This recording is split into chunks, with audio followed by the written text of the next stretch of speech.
1절부터 4절까지 하신 내용, 그래서 사람들이 하나님의 교회를 빼앗아가지고 에베네셀에서부터 아스도스에 이르시며, 그래서 사람들이 하나님의 교회를 가지고 다곤의 신전에 들어가서 다곤에게 두었더니, 아스도 사람들이 이튿날 일찍 일어나 본즉 다곤이 여호와의 교회 앞에서 엎드러져 그 얼굴이 땅에 닿았는지라.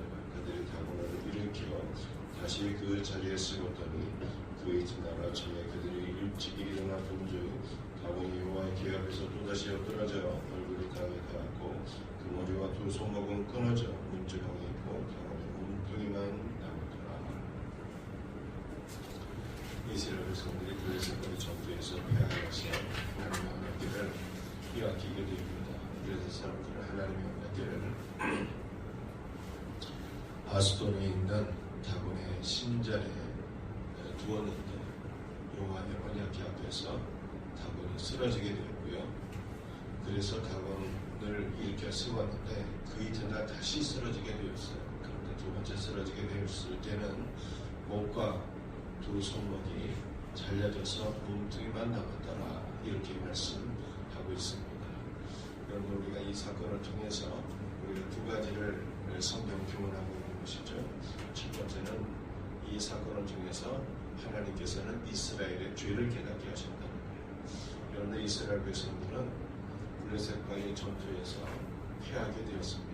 여호와의 언약궤가 있음에도 불구하고 패하게 되었고, 그러므로 이스라엘 백성들은요, 이렇게 생각할 수가 있었을 것입니다. 우리가 왜 패했지? 우리가 믿는 여호와 하나님이 블레셋의 다곤 신보다 능력이 적어서 우리가 전쟁에 패한 거 아닌가, 이렇게 생각을 할 수도 있었겠습니다. 그래서 하나님께서는 여호와의 언약궤를 통해서 다곤의 신전을 심판하심으로 말미암아 여호와께서 능력이 부족해서 이스라엘의 전쟁에서 패한 것이 아님을 가르쳐 주십니다. 그렇다면 이스라엘 백성들은 왜 전쟁에서 패했을까요? 그것은 바로 엘리의 두 아들 홈니와 비느하스의 죄악으로 말미암아 전쟁에서 패했다라고 하는 것을 깨닫게 하신 것이죠. 여러분들, 비느하스와 홈니의 죄악이 무엇이었습니까? 여호와의 제사를 멸시하였습니다. 하나님께 드리는 제사를 멸시한 것은요, 하나님 자체를 인정하지 않고 불신하는 악행이었습니다. 이렇게 영적 지도자들의 타락과 부패로 말미암아 이스라엘이 전쟁에서 패하게 되었다라고 하신 것을 깨닫게 하셨다. 여호와 하나님의 능력이 부족해서 전쟁에서 패한 것이 아니라 이스라엘의 죄악으로 말미암아 전쟁에서 패하게 되었다는 것을 깨닫게 하셨다. 뭘로 깨닫게 하셨어요? 언약궤를 통해서 다곤의 신전을 심판하시고 깨닫게 하십니다. 여러분, 하나님께서는 우리의 죄를 깨닫게 하십니다. 말씀을 통해서, 기도를 통해서, 양심을 통해서, 모든 환경을 통해서 우리의 죄를 깨닫게 하시고, 우리는 죄를 깨닫게 되었을 때 그 다음에는 어떻게 하면 좋을까요? 우리의 죄를 슬퍼하고 뉘우치는 것이 아니라 참에게는 돌이키는 것이라고 성경에 말씀하고 있으니, 우리의 죄를 다 돌이킬 수 있는 은혜가 있어야 됩니다. 주님을 부시하는 그 죄악을 돌이켜서 주님을 신뢰하고 의지하고 주님께로 돌아오는 그런 참 회개가 있어야 되는 것입니다. 이와 같은 은혜가 있기를 주 예수의 이름으로 축복합니다. 여러분들, 여호와의 언약궤 앞에서 다곤이 심판을 받게 된 것은요, 블레셋 사람들을 향하신 하나님의 은혜였어요. 은혜. 하나님께서 블레셋 사람들에게도 구원의 기회를 주셨다는 것입니다. 블레셋 사람들은 다곤이 최고의 신인 줄 알고 그렇게 섬겼잖아요. 그런데 그 블레셋 사람들이 최고의 신이라고 여겨지는 다곤이 여호와의 궤 앞에서 쓰러지고, 그것도 두 번이나 쓰러지고, 목이 부러지고 두 손목이 잘려지게 되었습니다. 이것은 하나님께서 블레셋 사람들에게 깨닫게 하신 거예요. 누가 참된 신인가? 누가 살아계신 하나님이신가? 누가 가장 위대한 신인가? 신 중에 신이 누구인가? 라고 하는 것을 보여주신 사건이었어요. 그러므로 하나님께서는 우상을 숭배하고 있는 블레셋 사람들에게 참된 신이 누구인가를 보여주시고 살아계신 하나님께로 돌아와서 구원을 받으라고 구원의 기회를 주셨다는 거예요. 사랑하는 성도들이, 우리 하나님은 어떤 분이십니까? 우리의 죄를 깨닫게 하실 뿐만 아니라 모든 사람들에게 구원의 문을 활짝 열어주시는 분인 것입니다. 지금도 우리 하나님은 모든 이들에게 자비로우시며 모든 사람들에게 구원의 문을 열어주시는 분이에요. 그런데 문제는 인간의 마음이 강팍해서 또는 영적으로 심히 둔감해서 살아계신 하나님을 알지 못합니다. 누가 가장 위대한 하나님인가를 알지 못하는 인간의 심령이 강팍해서 사실은 알매도 불구하고 하나님을 인정하고 하나님을 마음으로 영접해야 되는데 영접하지 않고 인정하지 않고 심령이 너무 강팍해서, 그러므로 우리는 어떻게 살아야 되는 것입니까? 하나님께서 이 땅에 있는 불신자들에게 구원의 문을 활짝 열어주실 때 그 강팍한 마음이 그리스도의 사랑으로 녹아지고 변화되어서 마음의 문을 활짝 열고 살아계신 하나님 우리 주 예수 그리스도를 인정하며 영접할 수 있도록 우리가 중보 기도해야 되는 것입니다. 이와 같은 은혜가 있기를 예수님의 이름으로 축복합니다. 여러분, 하나님께서 블레셋 사람들에게 구원의 기회를 주셨잖아요. 참된 신이 누구인가를 보여주셨습니다. 그러나 안타깝게도 블레셋 사람들은요, 살아계신 하나님을 인정하지 않았습니다. 회개하지 않았습니다. 하나님을 믿지 않았습니다. 끝까지 강팍한 마음, 그 상태로 있었습니다. 그랬을 때 하나님의 정말 큰 심판이 아스돗에 임하게 되었습니다. 이것이 6절 말씀, 제가 6절을 읽어드립니다. 여호와의 손이 아스돗 사람에게 엄중히 더하사 독한 종기의 재앙으로 아스돗과 그 지역을 쳐서 망하게 하니, 끝까지 살아계신 하나님을 믿기를 거부하게 되었을 때 하나님의 심판의 손이 아스돗 사람에게 임하게 되었습니다. 독한 종기의 재앙이 오게 되었다라고 말씀하고 있는데요, 학자들은 이 독한 종기의 재앙이 무엇일까 했을 때 쥐로 전파되는 전염병, 이것은 흑사병이죠. 중세 유럽 많은 사람들을 죽게 만들었던 그 흑사병으로 해석한 사람들이 있었어요. 독한 종기의 재앙이 일어나서 아스돗에 있는 많은 사람들이 큰 환난을 당하게 되었습니다. 6절 말씀을 보게 되면 아스돗과 그 지역을 쳐서 망하게 했다라고 말씀하고 있어요. 그래서 아스돗 사람들이 하나님의 교회로 인해서 다 모두 심판을 받고 우리도 다 죽게 되었다, 이렇게 생각해서 하나님의 교회를 떠나보냅니다. 어디로 떠나보냈을까요? 두 번째로는 가드로 보냅니다. 그랬더니 가드에서도 하나님의 엄중한 심판이 임하게 되었습니다. 그래서 가드 사람들도 여호와의 언약궤를 두려워해서 또 떠나보냅니다. 어디로 떠나보낼까요? 에글론이라고 하는 지역으로 떠나보내게 되었습니다. 그랬더니 그 에글론에 큰 혼란이 일어나게 됩니다. 11절 말씀을 보면 이에 사람을 보내어 블레셋 모든 방백을 모으고 이르되 이스라엘 신의 길을 보내어 그 있던 곳으로 돌아가게 하고 우리와 우리 백성이 죽임당을 면하게 하자니 이는 온 성읍이 사망의 혼란을 당함이라. 거기서요 하나님의 손이 엄중하심으로 에그론에도 하나님의 심판의 손이 엄중히 더해져서 사망의 혼란이 임하게 되었다, 이렇게 말씀하고 있습니다.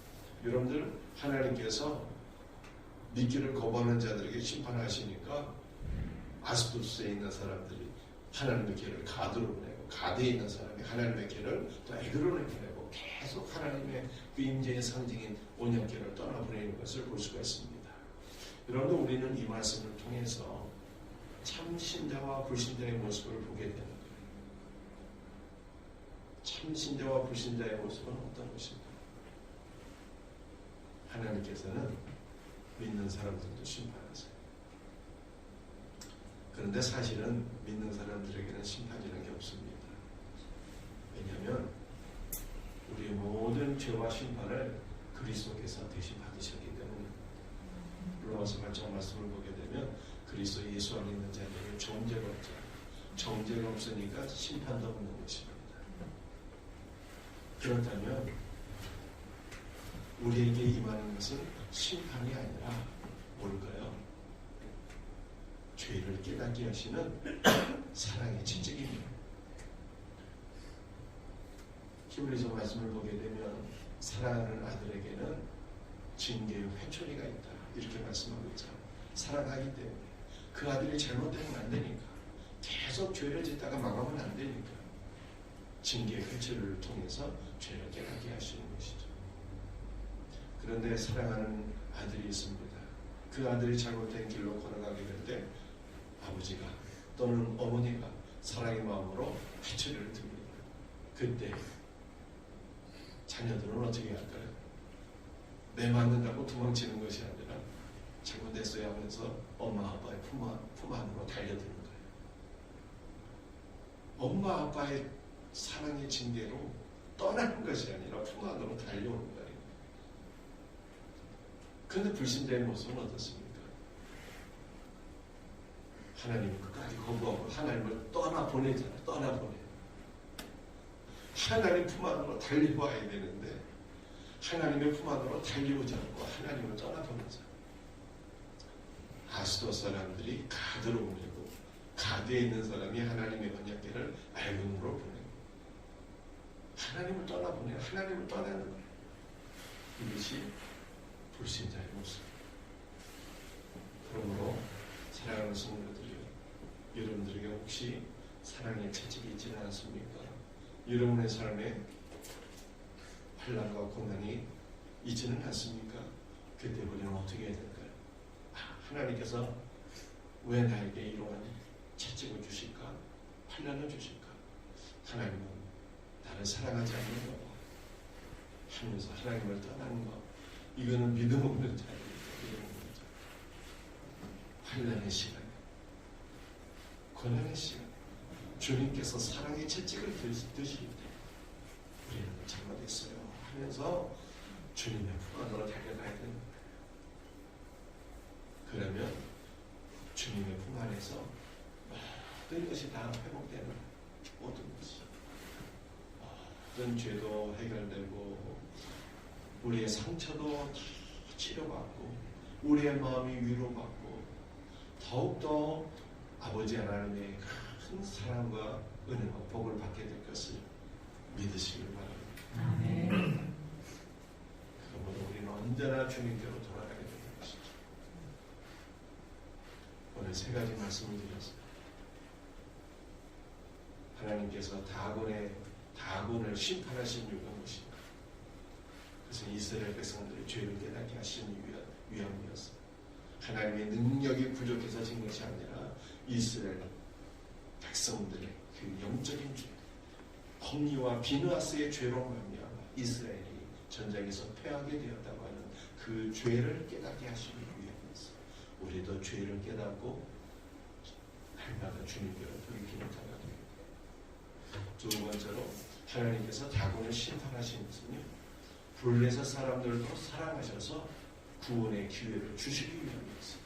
참된 하나님이 누구인가를 보여주십니다. 우리 하나님은 지금도 우리에게 구원의 문을 열어주세요. 그런데 인간의 마음이 강박해서 하나님 믿지 않는 거죠. 그러므로 우리는 중보 기도해야 돼요. 인간의 강박한 마음이 다 가지고 마음의 문을 활짝 열려서 예수님을 믿고 구원받을 수 있는 중보 기도해야 돼요. 세 번째, 참 자녀와 불신자의 모습은 다르다. 참 자녀는 주님께서 사랑의 채찍을 드실 때 부모의 품 안으로 파고 들어가는 거예요. 이게 진짜 자녀이고, 불신자는 자꾸만 혼란의 시간에 하나님을 떠나보내는 거예요. 하나님을 떠나는 거예요. 이거는 불신자의 모습. 그러므로 우리는 혼란의 시간에 또 우리 주님의 품 안으로 달려가서 위로받을 수 있는 우리 못된 성도들 다 되시기를 예수님의 이름으로 축복합니다. 아멘. 아버지 하나님 감사합니다. 주님께서 우리의 죄를 깨닫게 하실 때 즉시 깨닫고 주님께로 돌이키는 복된 성도가 되게 하여 주시옵소서. 주님께서 살아계신 하나님이 누구인가를 우리에게 보여주실 때, 구원의 문을 활짝 열어주실 때, 예수 믿고 구원받는 자들이 다 되기를 원합니다. 우리 사랑하는 성도의 가족이 구원받기를 원합니다. 우리의 이웃들이 구원받기를 원합니다. 주여, 이 지역사회가 구원받기를 간절히 소원합니다. 이것을 위해서 인간의 강박한 마음이 녹아질 수 있도록 우리가 중보 기도 제물이 되게 하여 주시옵소서. 주 예수님, 우리에게 징계의 채찍이 임할 때, 사랑의 채찍이 임할 때, 우리가 아버지의 품 안으로 달려들어갈 수 있는 복된 자녀들 되게 하여 주옵소서. 아버지의 품 안에 있으면 모든 것이 다 회복될 줄로 믿사오니 이 복된 은혜가 우리 모두에게 있게 하여 주옵소서. 주님을 사랑합니다. 주여, 저희들을 불쌍히 여겨 주옵소서. 예수님의 이름으로 감사하며 기도드립니다. 아멘.